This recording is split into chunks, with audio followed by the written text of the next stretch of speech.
भगवान की जय जय श्री राधे श्याम। अकर्ण करुणा वरणालय भक्तवांछा कल्पतरु सकल लोक लोचना विराम परात्पर पूर्ण ब्रह्म परमात्मा जगत नियंता नरूप अवतारोत योगी राज धीराज भगवान श्री कृष्णचंद्र जी महाराज की वांगमयी प्रतिमूर्ति श्रीमद् भागवत महापुराण की कथा को हम और आप सब लोग श्रवण करने के लिए उपस्थित हुए और इसमें झूला का प्रोग्राम चल रहा है। भगवान श्री बालकृष्ण जी खूब झूल रहे हैं, राधा जी खूब झूला रहे हैं। आइए हम सब लोग भी भगवान का नाम ले, इसके बाद फिर श्रीमद् भागवत महापुराण की कथा सुने। श्री कृष्ण गोविंद हरे मुरारे हे नाथ नारायण वासुदेव। श्री कृष्ण गोविंद हरे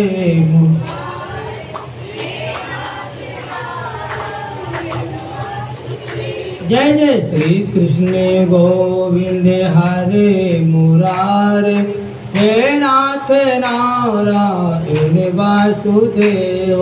श्री कृष्ण गोविंद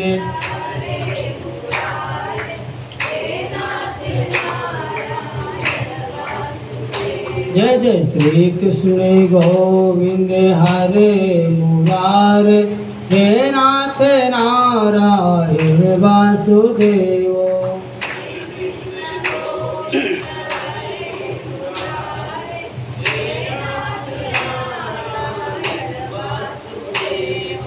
हे नाथ नारायण वासुदेव।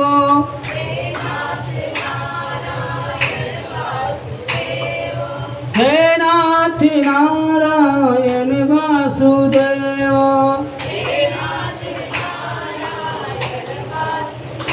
जय जय श्री कृष्ण गोविंद हरे मुरारे हे नाथ नारायण वासुदेव।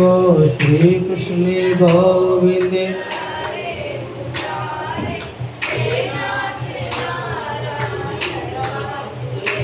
बोलिए श्री वृंदावन बिहारी लाल की।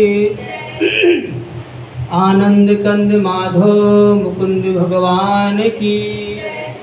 श्रीमद् भागवत महापुराण की जय जय श्री राधे जय जय श्री राधे जय जय श्री राधे श्याम।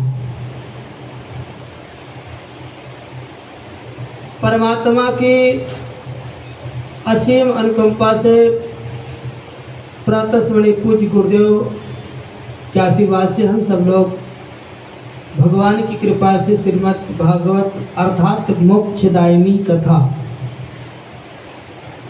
श्रीमद् भागवत कथा क्या है? अर्थात मोक्षदायिनी कथा है। जिस व्यक्ति को संसार सागर से आवागमन से रहित होना है, संसार के पचड़े में नहीं पड़ना है, पुनरपि जननम पुनरपि मननम के चक्कर में नहीं पड़ना। आज भेड़ के पेड़ से निकले, कल भैंस के पेड़ से निकले, परसों पक्षी के पेड़ से निकले, नरसों वृक्ष पेड़ पौधे के पेड़ से निकले, चींटी मच्छर कीड़े मकोड़े बने। यही 84 लाख योनि का चक्कर है। तो श्रीमद् भागवत में लिखा है कि जो कथा ध्यान से श्रद्धा प्रेम से श्रवण करेगा तो उस व्यक्ति को मोक्ष की प्राप्ति अवश्य ही हो जाएगी। क्योंकि श्रीमद् भागवत महापुराण जो है ज्ञान की कथा, ज्ञानमयी कथा है, भक्तिमयी कथा है, त्यागमयी कथा है, प्रेममयी कथा है और मंगल कामनामयी कथा है। कामना भी करे तो भी इसको प्राप्ति हो जाती है। प्रसंग बहुत सुंदर चल रहा था। नैमिषारण्य के क्षेत्र में श्री सूत जी महाराज जी से 88,000 ऋषि अर्थात शौनकादि ऋषि लोग, उन्होंने पूछा कि ये बताइए, इतना बड़ा राजा सम्राट जिसके पास वैभव है और वो छोड़ करके गंगा के किनारे पहुंच गया, उसको उन्होंने श्रीमद् भागवत कथा, जो 16 साल का इतना बड़ा परम त्यागी परमहंस तत्ववेत्ता गुणातीत, 3 मिनट से ज़्यादा जब तक गाय दुही जाती है तभी तक वो भिक्षाम देही करके खड़े रहते हैं। 3 मिनट के बाद जैसे 3:30 हुआ तो वो पुनः वहाँ से चले जाते हैं। और श्री नारद जी 1 मिनट से ज़्यादा वो कहीं ठहरते नहीं। तो उन्होंने भक्ति के कहने पर वहाँ 7 दिन तक एक ही जगह आसन लगाए बैठे रहे। पहले बताइए, ये सुखदेव जी कौन है जो माता जी को भी छोड़कर चला गया था, बाद में राजा के सभा में आ गया। उन्होंने कहा भागवत कैसे प्रकट हुआ? बोले भागवत प्रकट होने का कारण अब आप सुनिए। माता पार्वती जी से नारद जी मिले और नारद जी ने कहा जब तक कोई नई कथा नहीं होती, कोई नई लीला नहीं होती है, तब तक मुझे आनंद भी नहीं आता। नारद जी जाकर के माता पार्वती जी से मिले। माता पार्वती जी प्रणाम, और बताइए सब ठीक ठाक हो? बोले हाँ ठीक है। सारी कहानी होने के बाद में उन्होंने कहा ये बताइए भोलेनाथ जी ठीक ठाक है? बोले हाँ वो तो बहुत बढ़िया है, बहुत हमको स्नेह देते हैं, आदर सत्कार देते हैं, प्रेम प्यार देते हैं, और जो समाधि में, मेडिटेशन में, ध्यान में जो देखते हैं, मन मानस में, चित्त चेतना में, वो सारी बातें, सारी कहानी जैसे स्वप्न में जो देखता है अपनी पत्नी को बता देता है, पत्नी पति को बता देता है, ऐसे वो हमको सारी भगवान की कथाएं सुना देते हैं, बता देते हैं, कोई कपट नहीं रखते। नारद जी सुन करके बड़े खुश हुए, ये तो बहुत अच्छी बात थी। दाम्पत्य जीवन में ऐसा होना भी चाहिए, कपट नहीं होना चाहिए। नारद जी ने कहा तो फिर कपट नहीं है तो ये जो मुंडों की माला रोज लटकाए फिरते हैं 10, 12, 14, 15, गिना तो नहीं हूँ मैं, ये किसकी मुंडों की माला है जानते हो? पार्वती माता जी ने कहा नहीं, ये तो बताए नहीं मेरे से। अभी तो कहती है कोई कपट नहीं करते हैं, अब मुंडों की माला लटकाए हैं वो बताए भी नहीं तुमसे। अच्छा गुरु जी आप ही बता दीजिए। भगवान नारद जी ने कहा मैं क्यों बता दूं? अरे जो लटकाए फिर रहा उसी से पूछ लो। मैं बताऊं कुछ और, वो कह दे कुछ और। एमे नहीं एमे कथा है, ऐसा न हो ऐसे है, तो उन्हीं से पूछ लो, अच्छी बात है। नहीं गुरु जी आप बताइए, तत्ववेत्ता हो। बोले वो ठीक है पर अपने पति से पूछिएगा तो अच्छा रहेगा। अब भगवान भोलेनाथ जी वहाँ से तो चले गए महाराज। जब भोलेनाथ जी वो नारद जी चले गए तो भगवान शंकर जी ने दूर से देखा कि मेरे आश्रम से कोई महात्मा निकल के जा रहा है,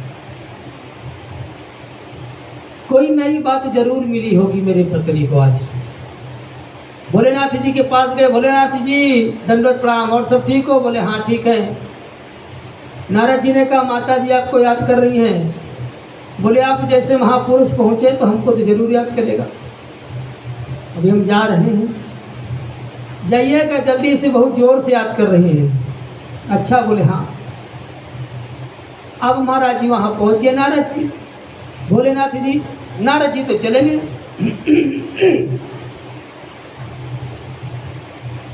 इतने में माता पार्वती जी बैठी थी एक कोने में।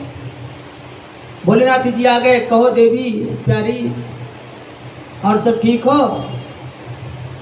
कहा ठीक होती तो मैं कोनौठे में बैठी रहती, आपके सामने नहीं होती।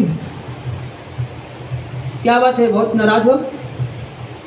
कोई शंका है, कोई चीज़ लेना देना है तो बता देते। बोले लेना देना कुछ नहीं है, मुझे जानकारी चाहिए।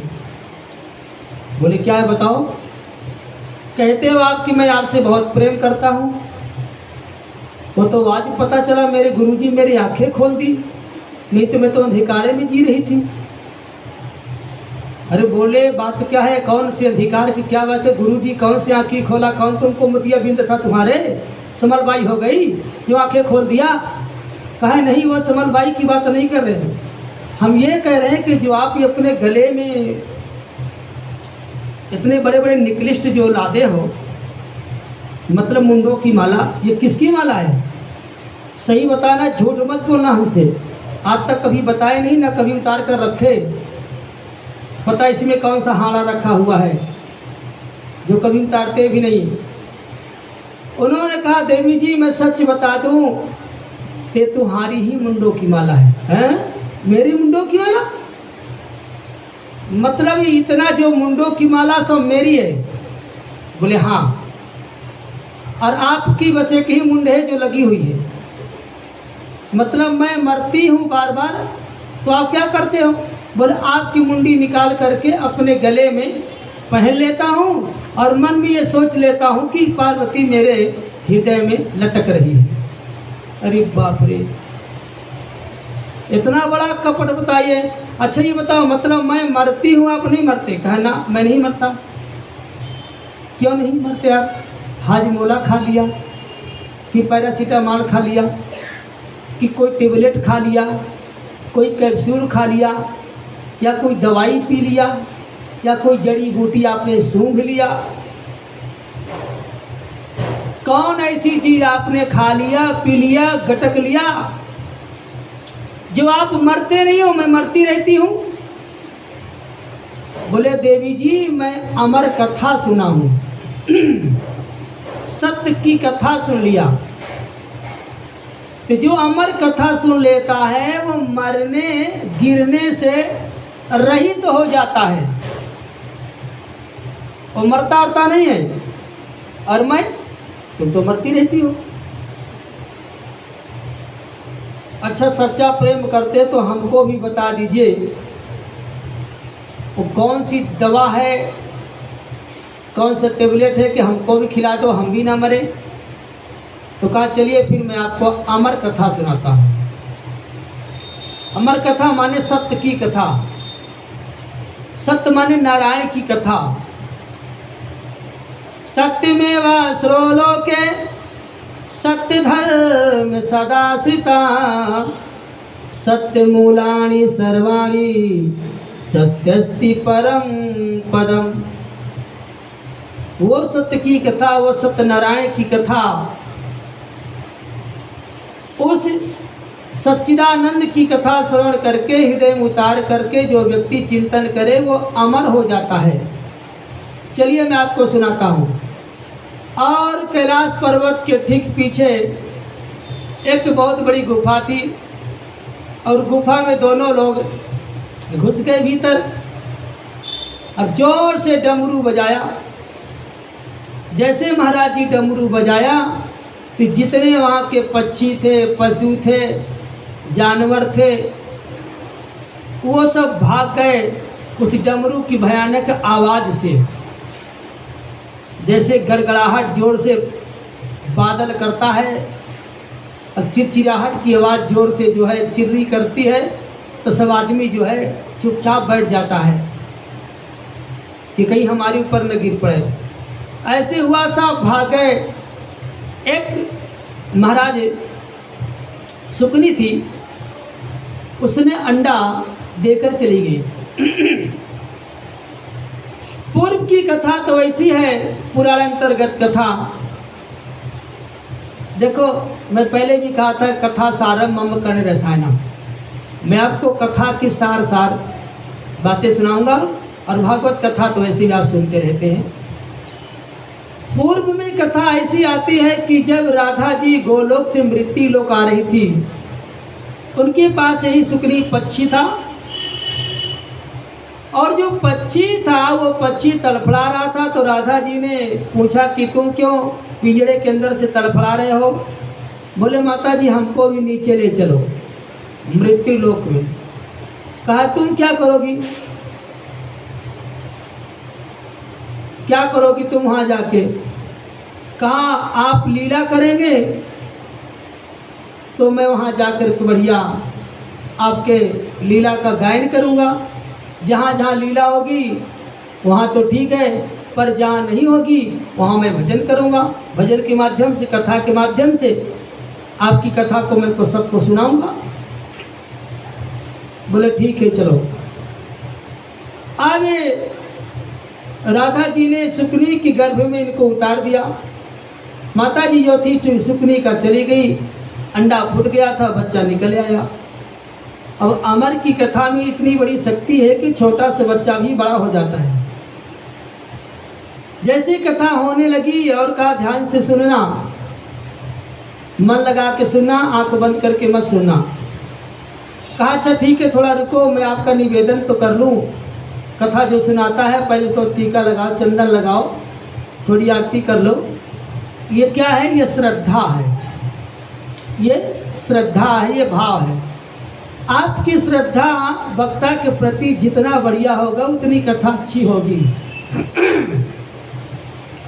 और वो महाराज पार्वती जी ने कहा, चंदन तिलक लगाया, आरती उतारी, अगरबत्ती ले से बगल में रख दिया, मोदक मिठाई रख दिया।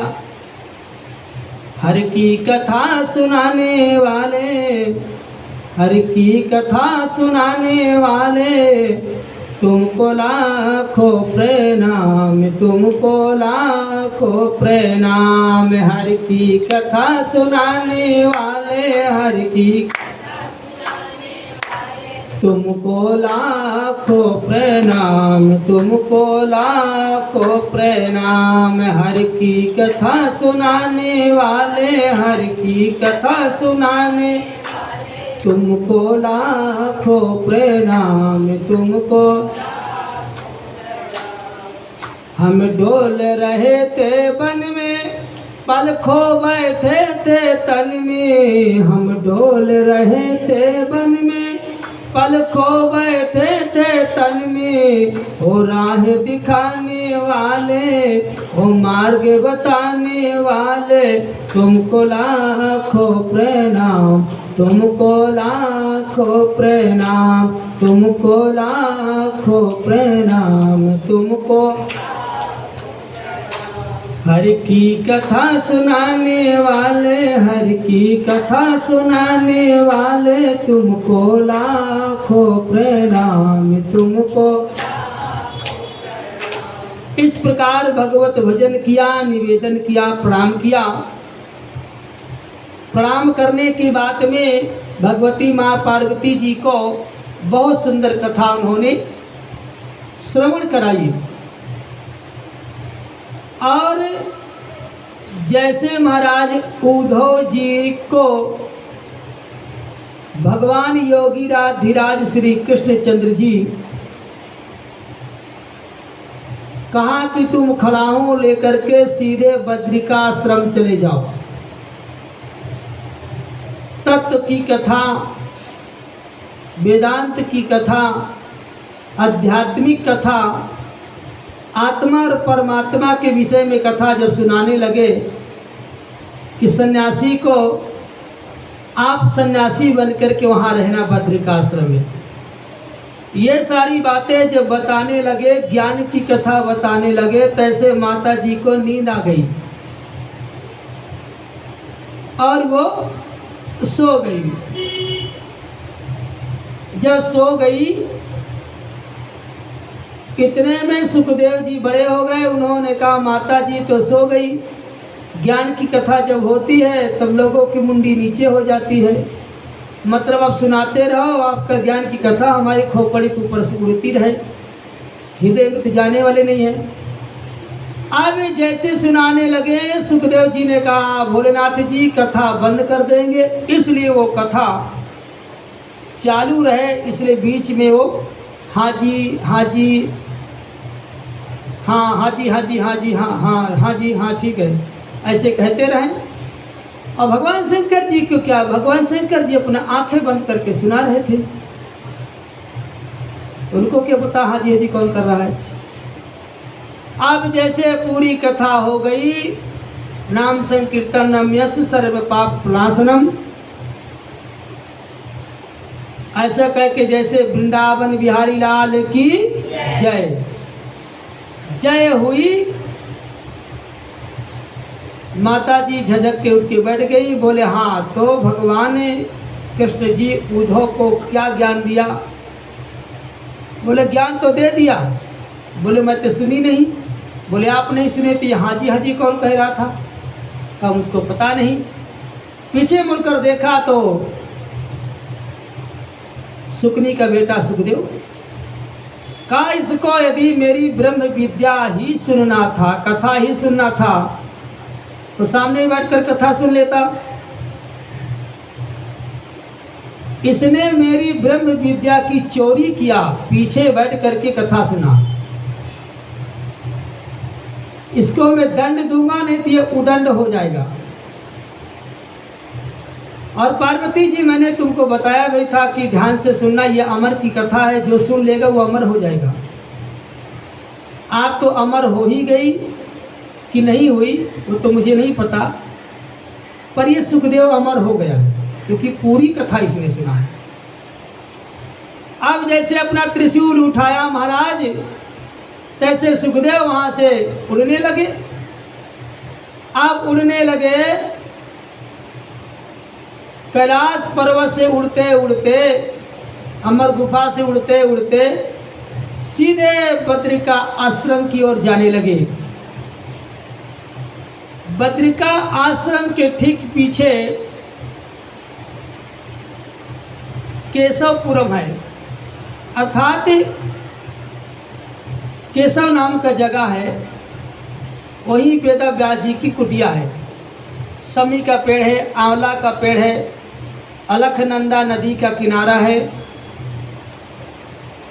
अच्छे अच्छे पेड़ लगे, वहीं पर भजन कर रहे हैं। और उनकी जो पत्नी है जिसका नाम था श्रीमती बीटिका देवी, बीटिका देवी अपना बाल झाड़ रही थी। पहले बढ़िया से नहाई, डब साबुन क्लिनिक प्लस वलस लगा करके, अब बाल सूख गया तो झाड़ने लगी। जब झाड़ने लगी, अब झाड़ते झाड़ते पति से कहने लगी वेदव्यास जी से, देखो मेरे सभी बहनों को संतति हुई लेकिन मेरे कोई संतान नहीं हुआ। कहा चिंता न करो, अवश्य ही आपके भी कोई न कोई संतान होगा। जैसे ये कहा तैसे माता जी को उवासी आ गई। जैसी उवासी ऐसे करने लगी, तब तक में सुखदेव जी आए और माता जी के पेट में मुंह से प्रवेश करके सीधे पेट में जा करके फलती मार के बैठ गए। तब तक मैं पीछे से महाराज भोलेनाथ जी त्रिशूल लेकर आ गए। जब त्रिशूल लेके आए, वेदव्यास जी ने देखा, कहा जय हो प्रभु जी, प्रभुता तजी प्रभु कीन्हे सनेहु, भायऊ पुनीति आज यहु गेहू। आपने अपने प्रभुता को त्याग करके मेरे पास यहाँ आए, मेरा आज ये आश्रम पवित्र हो गया, धन्य हो गया। बताइए मैं क्या सेवा करूँ आपकी? भोलेनाथ जी ने कहा सेवा हुआ नहीं करना है, मेरा एक चोर है, वो मेरा चोर आपके घर में घुस गया है। चोर? बोले हाँ। श्री वेदव्यास जी ने कहा चोर और आपके घर से चोरी करके भाग निकला? बोले हाँ।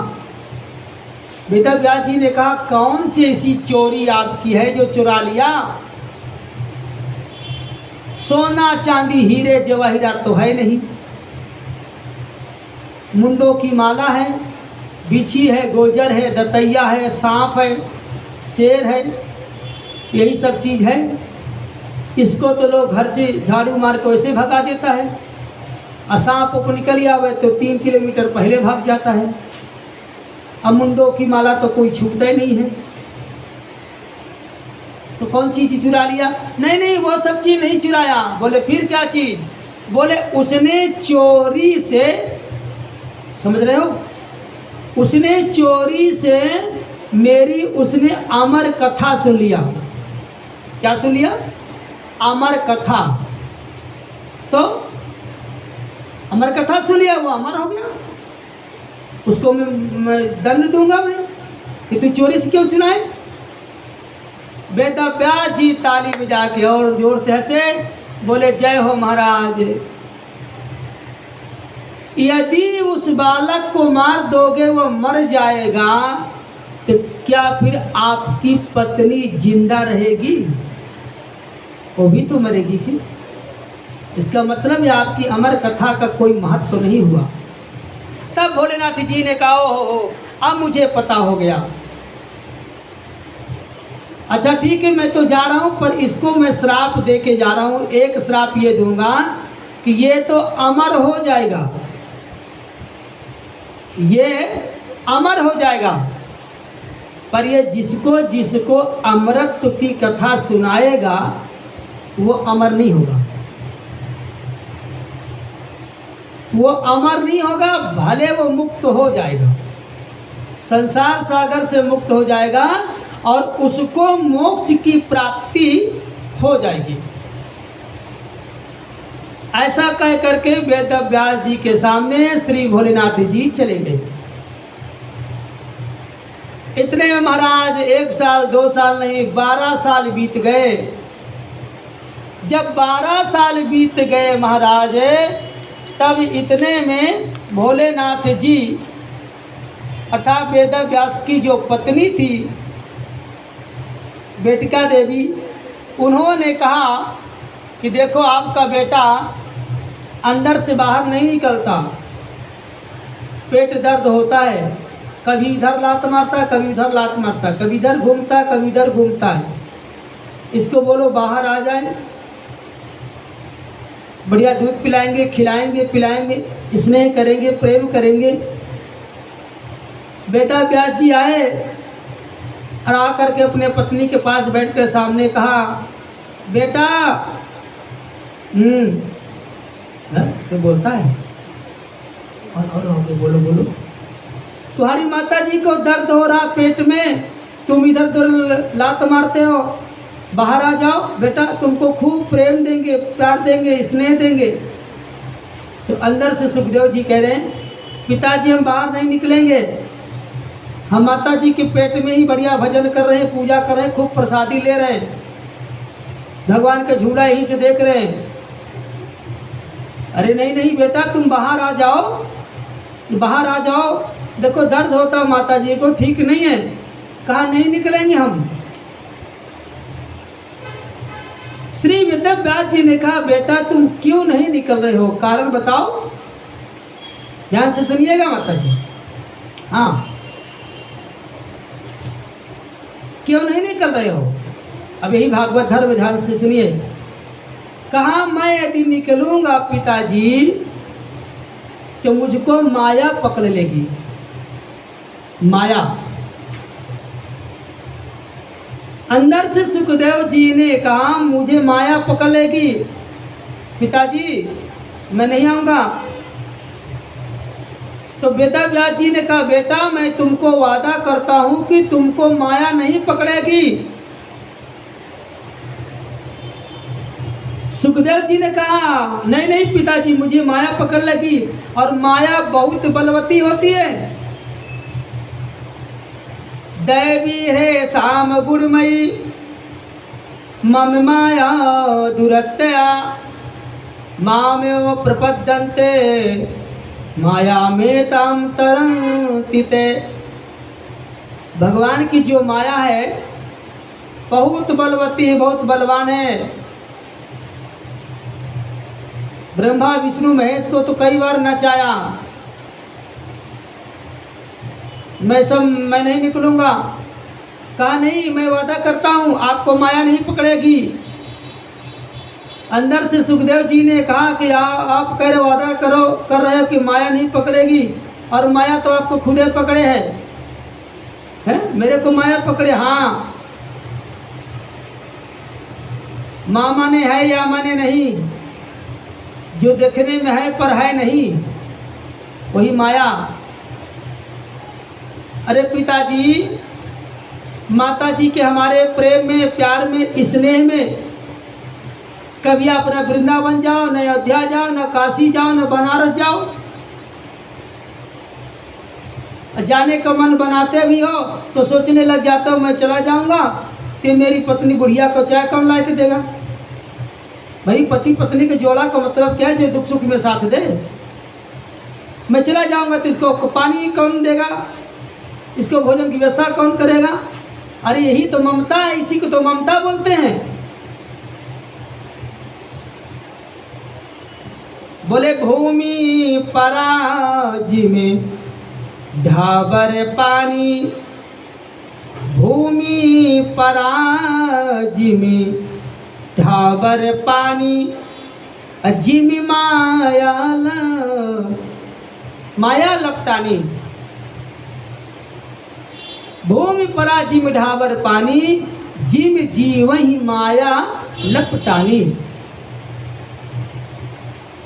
आकाश से जीवात्मा एकदम स्वच्छ आता है, लेकिन जैसे नीचे आता धरती में वो मठमैला हो जाता है।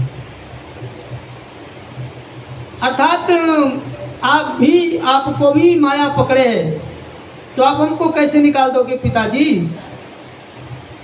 अरे हथकड़ी तो हथकड़ी, चाहे सोने की हथकड़ी हो, चाहे चांदी की हथकड़ी हो, चाहे जौहरी का हो, चाहे प्लास्टिक का हो। जेल तो जेल, अब चाहे मुंबई का जेल हो, चाहे आगरा का जेल हो, चाहे इलाहाबाद का जेल हो, चाहे दिल्ली तिहाड़ का जेल हो, जेल तो जेल हो गया। आदमी चाहे पत्नी के प्यार में ना जाता हो, चाहे बेटे के प्यार में ना जाता हो, चाहे दुकानदारी के प्रेम में ना जाता हो, प्रेम तो प्रेम है। इसी कहते माया। माँ माने है या माने नहीं, जो है दिखने में क्या है पर वो है नहीं, उसको कहते हैं माया।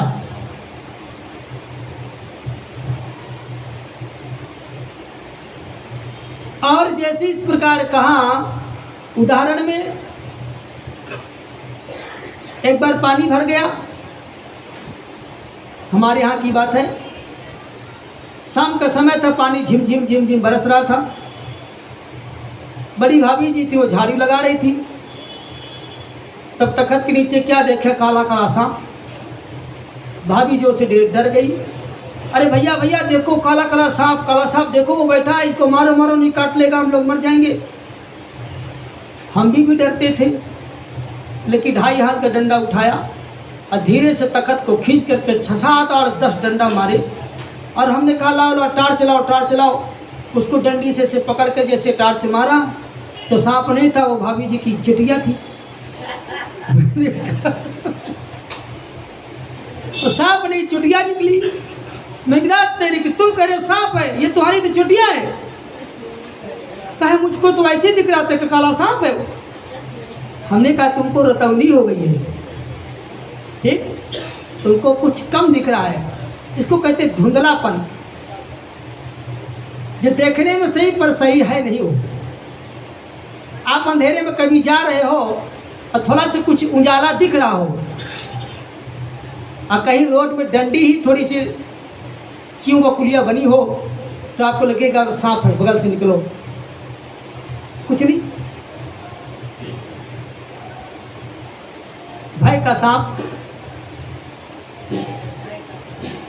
एक आदमी था और राजस्थान में गया था, अपने रिश्तेदार के यहाँ। 2-3 दिन तक उसकी मेहमानी हुई। जब जाने लगा तो घर के लोगों ने कहा भैया जा रहे हो तो दही शुभ होता है, दही खा लो। तो कहीं जाइए तो दही चीनी कभी कभी माताएं लोग अपने बेटा को स्कूल जाते समय खिला देते हैं 2 चम्मच, और हमको मिले तो 4-6 कटोरी पी जाए।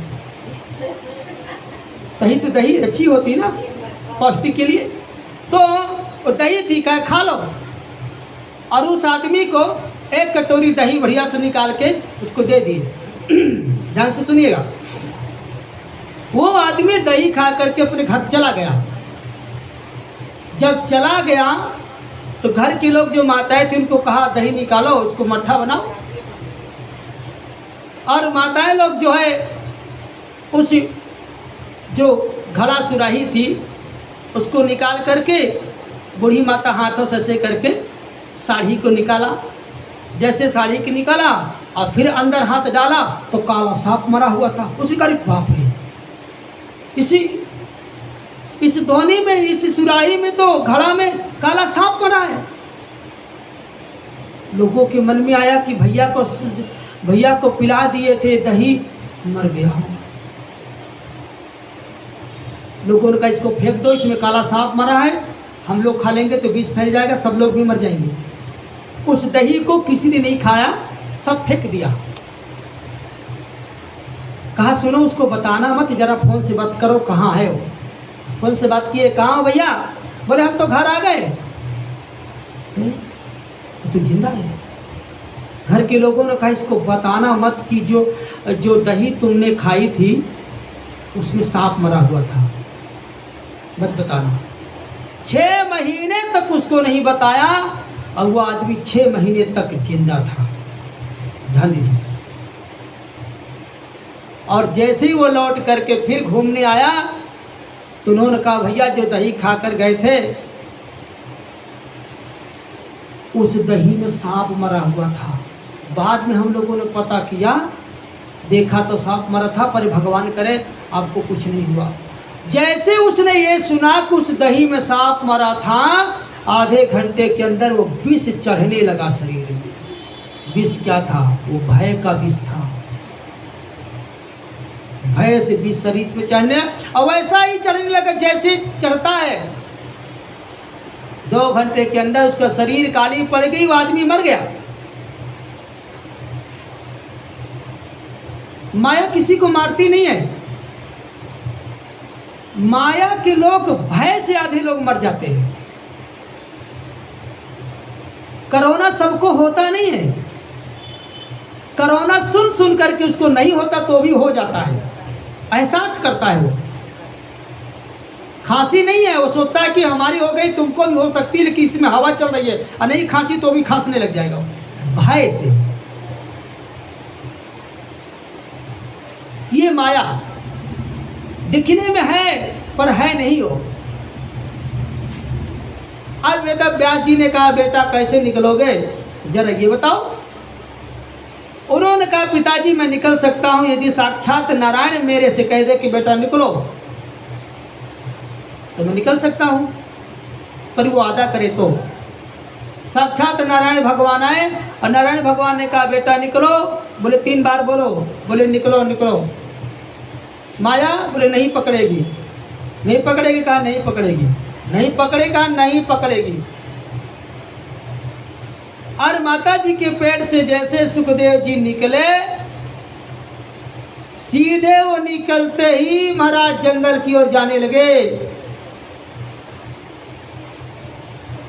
आप जैसे जाने लगे माता जी जोर से रोने लगी, अरे बेटा रुक जाओ, अरे मेरा सुखदेव रुक जाओ, मेरा सोना, मेरा मुन्ना, मेरा बच्चा, रुको रुको, अरे तुम खड़े क्या देख रहे हो, जाओ बेटा देख लो नहीं कहीं गिर न जाए, पर न जाए तो कहीं पत्थर न लग जाए, देखो कहीं चील उसको उठाने ले जाए। बेटा रुक जाओ, दूध पी लो, मैं तुमको गले से लगा लूँ, खिला लूँ, प्रेम कर लूँ, प्यार कर लूँ, चुम्बन कर लूँ, तुम्हारा माथा चूम लूं। बेटा रुक जाओ, भैया रुक जाओ। एक भी बात सुखदेव जी ने माता जी की नहीं सुनी, चले गए। पीछे पीछे वेदा व्यास जी ने कहा बेटा रुक जाओ, मेरी बूढ़ी आंखी आप ही हो, मेरे जिंदगी का सहारा अब आप ही हो। मेरा अंतिम संस्कार कौन करेगा? बेटा रुक जाओ, बेटा रुक जाओ। इस प्रॉपर्टी घर संपत्ति का मालिक कौन बनेगा? रुक जाओ, अरे थोड़ा तो दया करो बेटा। कुछ नहीं, कि उनको माया है ही नहीं किसी से। वेद व्यास जी ने लिखा, यम प्रवजन्ति मनपेति मपेति कृत्यम दोय पायनो विरहत का तरयाजुहावो पुत्रेति तन्मयतया तर्वोभिनेन्दु सर्वे भूते हृदय मुनिमानितोस्मि। हम तो केवल भगवान की मूर्ति में ही भगवान को देखते हैं, लेकिन सुखदेव जी सर्वभूत हृदय मुनिमान तोस्मि, यहाँ सर्व शब्द लिखा है। सर्व माने सभी भूतों में। सर्वभूत स्थात्मानं सर्वभूतानि चात्मनि इच्छते योगितात्मा सर्वत्र समदर्शनः।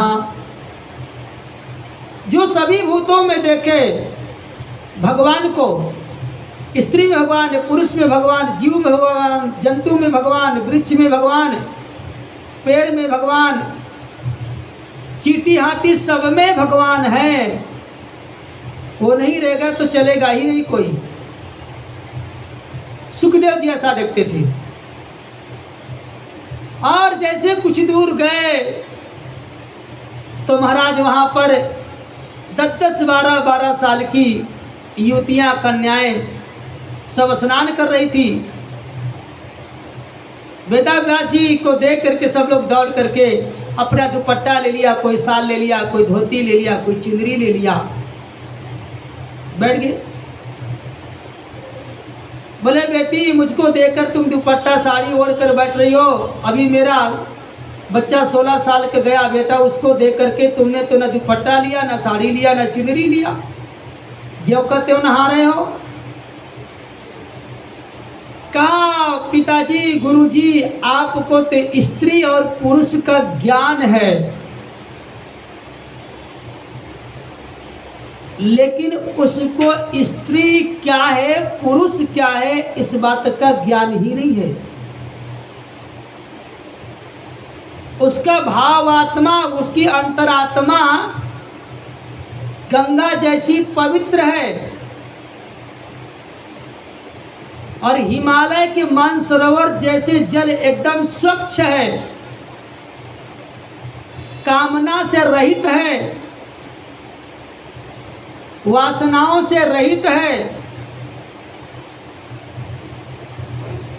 जिसके अंदर न खाने की इच्छा, न पीने की इच्छा, न छूने की इच्छा, न चखने की इच्छा, न देखने की इच्छा, न स्पर्श करने की इच्छा।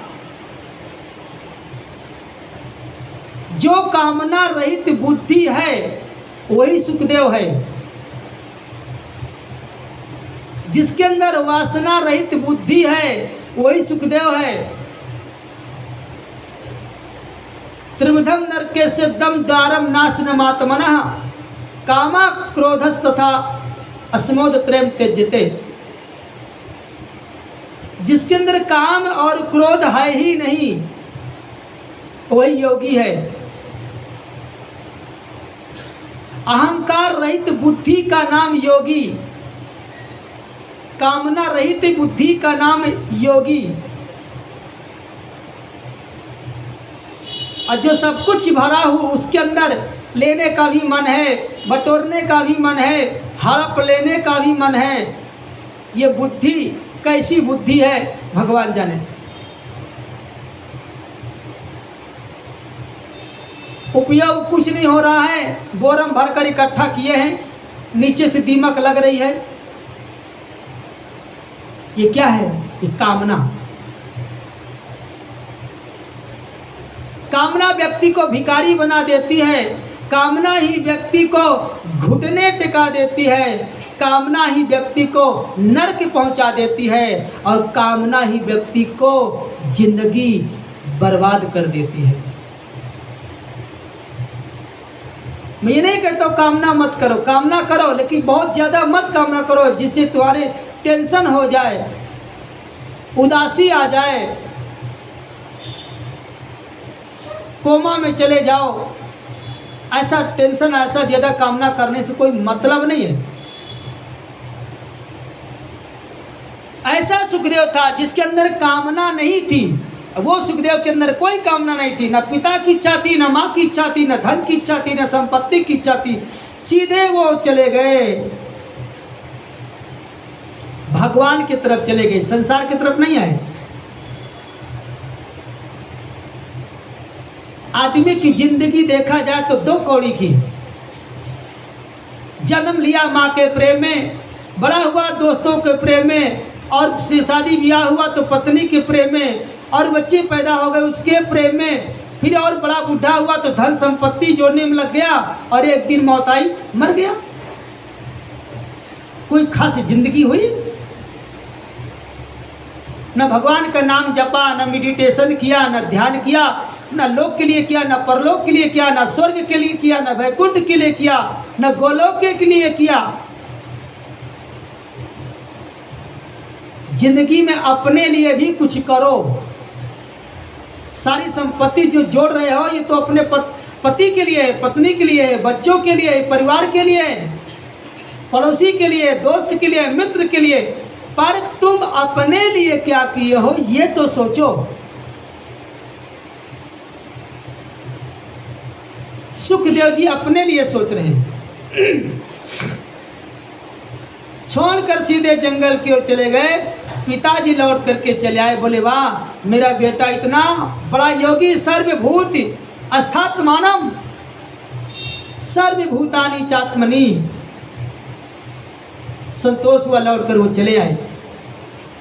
अब जब चले आए महाराज जी, इतने में सूत जी महाराज जी से सौनकादि ऋषियों ने पूछा कि बताइए वो चले गए, पर वो बाद में लौट करके आए कैसे महाराज? हो इनके बेटा तो इतने बड़े योगी तपस्वी, और जिन्होंने भागवत कथा लिखा, जरा वेद व्यास जी के विषय में बताइए वो कैसे हैं? कहा उनकी अब आप जो है कथा सुनिए। सबसे पहले नारायण जी, नारायण के बेटा ब्रह्मा जी, ब्रह्मा जी के बेटा शक्ति, शक्ति के बेटा पराशर।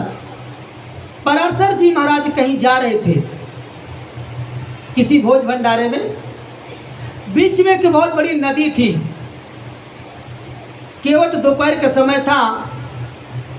केवट जो था, माला जो था, उसकी बेटी भोजन लेकर आई थी। पिताजी कर लो। पिताजी भोजन कर रहे थे, तब तक में पराशर जी पहुंच गए। पराशर जी ने कहा मुझको जाना है उस पार, मुझे उतार दो। कहा मैं भोजन कर लूँ, खाना खा लूँ तो आपको उतार देता हूँ। बेटी ने कहा पिताजी नाव तो मुझे भी चलाना आता है। तो कहा ठीक है चलाओ, जाओ छोड़ियो। और जो खेने वाला चप्पू था उसको पकड़ करके चलाने लगी। कहा बैठ जाओ महाराज जी। कोने में वो बैठ गई, कोने में ये बैठ गए। अब वो चलाने लगी। जैसे चलाने लगी तब तक क्या हुआ, इनका मन जो था थोड़ा डगमगाने लगा। और जैसे मन का ध्यान दीजिए, यदि आपका एकांत खंडित नहीं हुआ तभी आप योगी हो।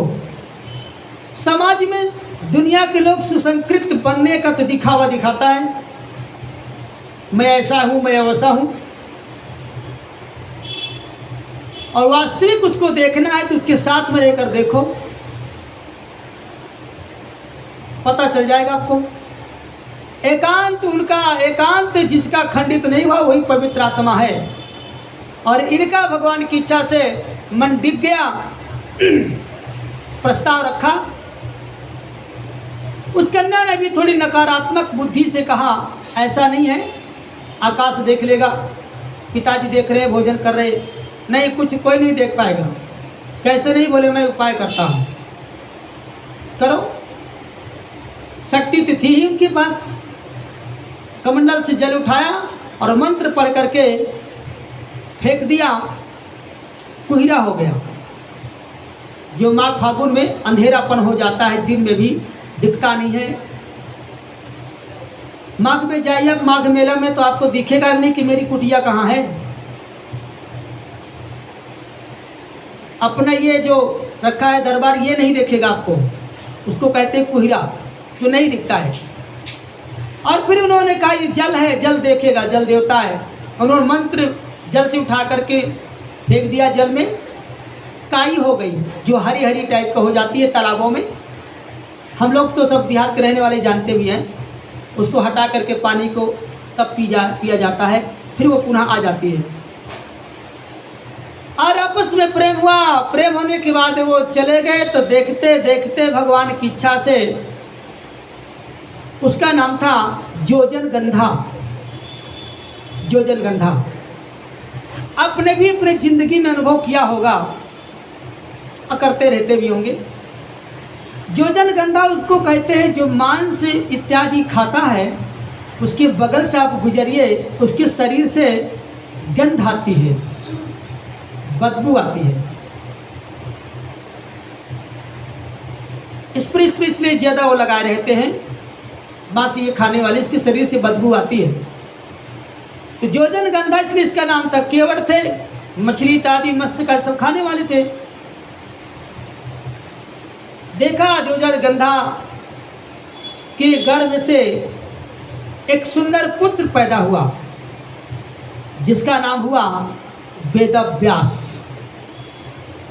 वेदव्यास केवट की लड़की थी वेदव्यास। वो तो बाद में माता जी ने बताया था कि तुम्हारे पिताजी शक्ति जी छोड़कर चले गए, वो तपस्वी थे। लेकिन वो जब जाने लगे तो माँ थोड़ी रोने लगी। देखो ऐसा है, ध्यान दीजिए,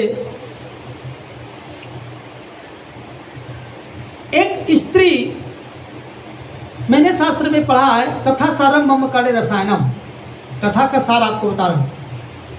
एक स्त्री ने अपने जिंदगी में अनुभव किया, स्त्री ने पुरुष बन करके देखा कि पुरुष के अंदर ज्यादा प्रेम होता है कि स्त्री के अंदर ज्यादा प्रेम होता है। उस स्त्री ने पुरुष बन करके अनुभव किया और फिर स्त्री बन करके अनुभव किया, तो उसने कहा कि पुरुष के जो बच्चे पैदा होते हैं, स्त्री के जो पैदा होते हैं, यदि स्त्री के बच्चे मर जाए, कुछ हो जाए, तो पुरुष उतना नहीं रोएगा, उसको उतना ममता नहीं होती है। और स्त्री के जो बच्चे पैदा होते हैं, उसके सामने बेटा यदि दुखी हो जाए, बीमार हो जाए, मर जाए, तो वो स्त्री जिंदगी पर्यंत उसके लिए रोती है, क्योंकि उसके वो पेट से निकला हुआ है, गर्भ से निकला है। तो जितना प्रेम बच्चे से माँ करती है, उतना प्रेम पिता नहीं करता। करता है, ठीक है, वारिस करेगा, खिलाएगा, पिलाएगा, पैसा ला करके तुमको दे देगा, लेकिन जो ममत तो माँ देती है वो पुरुष नहीं दे पाता। जोजनगंधा रोने लगी, तुम बेटा जा रहे हो, मेरी क्या दशा, मैं कैसे करूंगी, बूढ़ी हो जाऊंगी, क्या होगा। बोले माँ चिंता मत करो, फिलहाल मैं इस समय भी पढ़ने जा रहा हूँ, तपस्या करूँगा और ये एक मंत्र है, इस मंत्र को माँ जब तुम याद करोगी, इस मंत्र को पढ़ोगी, तो मैं आपके सामने खड़ा हो जाऊंगा, जो तुम चाहोगी मैं अवश्य दूंगा तुमको। बोले मातु पिता प्रभु गुरु की बानी, अब भी नहीं विचारी, करिए शुभ जानी। जो माता पिता के वचनों का बिना विचारे कार्य को कर दे, वही तो पुत्र है। ऐसा उपदेश देकर के वेदव्यास जी सीधे चले गए बद्रिकाश्रम। वहाँ इन्होंने जा कर के भजन इत्यादि किया, लेकिन उनकी पत्नी बेटिका देवी थी, बच्चा था वो तो चला गया। इन्होंने अपनी जिंदगी में बहुत जप किया, तप किया, पूजा किया, पाठ किया, ध्यान किया, साधना किया, ऋग्वेद यजुर्वेद सामवेदो तेथर्वणः जीवा अग्रे वर्तेते जैसे हरि रक्तक्षरम द्वयम्। 4 वेद 6 7 18 पुराण लिखा, खूब जप किया, तप किया, साधना किया, यज्ञ किया, हवन किया, लेकिन फिर भी इनको शांति नहीं मिली।